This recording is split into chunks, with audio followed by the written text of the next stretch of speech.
जी देखिए, ऐसा है कि मैं पहली बार तो आया नहीं हूँ यहाँ।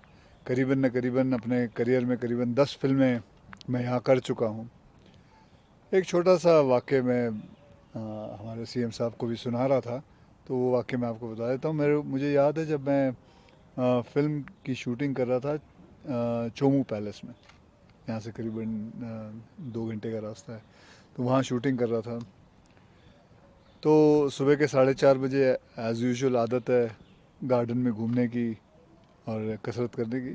तो काफ़ी ठंड थी उधर, और तो वहाँ का जो वॉचमैन था, उसने देखा मुझे ठंड लग रही है, तो उसने अपना कंबल निकाला और बोला रखो आप।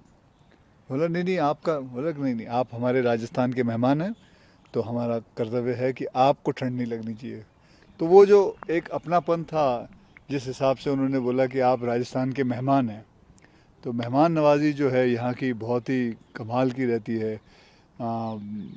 उसी हिसाब से मैं जब फिर वहाँ से मैं निकला, एक और छोटा वाक़या है, वहाँ से निकला और मैं चोमू पैलेस से वापस जयपुर आ रहा था, तो रात के 12:30-1 बजे हुए थे। तो मेरा ड्राइवर जो है वो रास्ता उसका खो उसको पता नहीं था कहाँ जाना है।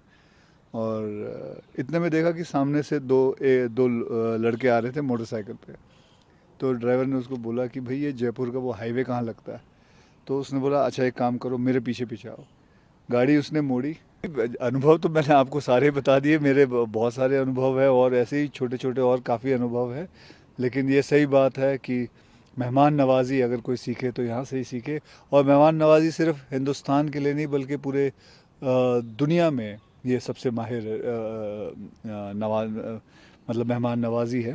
And I will never forget that. सबसे पहले तो उन्होंने मुझे खाना खिलाया, और राजस्थानी खाना खिलाया, और बहुत सारी फिर बातें भी की। आ, बातों में फिल्मों की बात निकली, कैसे राजस्थान के बारे में उन्होंने मुझे बताया। एंड मैं भी उनको बता रहा था कि कैसे हम हमारे जो फिल्म वाले हैं इधर आके और शूटिंग करना चाहते हैं। एंड बहुत सारी चीज़ें हमने डिस्कस की। एंड वैसे भी हमारे जो मुंबई में हैं, हम खबर पढ़ते रहते हैं कि राजस्थान में कैसे कैसे चीज़ें सोलर को लेके इतना सारा कुछ चीफ मिनिस्टर के द्वारा सोलर से लेके इतना कुछ हुआ है। फिर मैं हाल ही में सबमिट भी हुआ था राइजिंग राजस्थान, 35 लाख करोड़ का हुआ था। And so Rajasthan is emerging as a very big winner. So looking forward for coming for more films and trying and shooting here.